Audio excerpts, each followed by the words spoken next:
Harga kelapa sawit di Sumsel mengalami perbaikan dari yang sebelumnya sempat anjlok Rp1.000 per kilogram. Namun harga komoditas ini di Sumsel stagnan di kisaran Rp2 sampai Rp2.400 per kilogram yang dipengaruhi meningkatnya distribusi produk kompetitor, minyak kedelai dan biji bunga matahari. Dinas Perkebunan Sumsel menyatakan peningkatan harga kelapa sawit di provinsi ini dinilai sulit, menyusul 60% petani merupakan swadaya yang harga jualnya bahkan diprediksi bisa di bawah Rp2.000 akibat tidak mengikuti harga tim penetapan harga tandan buah segar provinsi.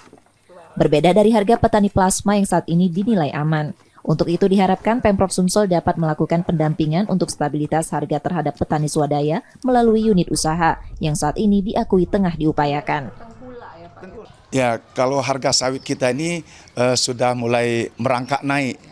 Tadinya kita sudah bisa mencapai 4.000, kemudian anjlok sampai di bawah 1.000. Sekarang sudah mulai di atas 2.000 sampai 2.400 per kilogram. Namun harganya stuck di sana ya Pak? Ya, sementara ini memang untuk naik lebih tinggi lagi banyak faktor yang mempengaruhi. Karena ada produk kompetitor kita yaitu dari minyak kedelai dan minyak matahari.